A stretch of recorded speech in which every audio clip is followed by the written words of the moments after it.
Եկեք ընդունենք, որ այդ հնարավորությունը կա, այլ հարց կօգտվեն այդ հնարավորությունից, թե ոչ։ 17 թվականին ելք դաշինքը անցավ խորհրդարան 7%-ով, ինչպես Սերժ Սարգսյանն էր ասում, 7%-անոց ուժը չի կարող որոշել ով լինի երկրի վարչապետ։ 18 թվականին տեղի ունեցավ հեղափոխություն։ Ինչու՞, որովհետև ելք դաշինքը չընդունելով հանրապետականների լեգիտիմությունը գնաց խորհրդարան, պայքարեց, արդյունավետ պայքարեց եւ հետո Փաշինյանը քաղ պայմանագրով առանձին կարողացավ հեղափոխություն անել։ Այդ հնարավորության դուռը կա, մանավանդ որ խոսում են երրորդ ժամկետի մասին։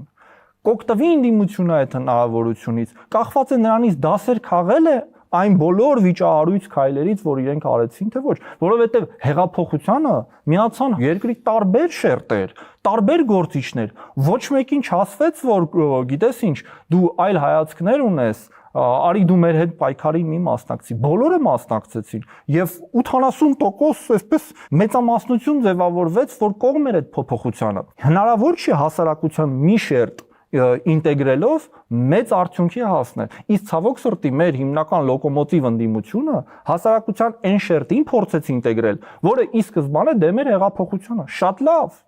բայց այն մարդիկ, ովքեր կողմ են եղել հեղափոխությանը, առանց նրանց ինտեգրելու ընդդիմադիր պայքարում հնարավոր չի լինելու։ Իսկ այն մարդիկ, ովքեր ասում են, ենթադրենք հեղափոխությունը բաներ, ադրբեջանա-թուրքական գործողություն էր, հեղափոխական մարդը, ով չի ընդունում Փաշինյանին, ով ցանկանում է որ նա հեռանա, լսելով որ հեղափոխությունը դա ադրբեջանա-թուրքական գործողություն է, կցանկանա միանալ այդ տեքստին։ Ենթադրում եմ որ չի ցանկանա եւ չցանկացավ։ Դրա համար նայում ենք 21 թվականի ձայները եւ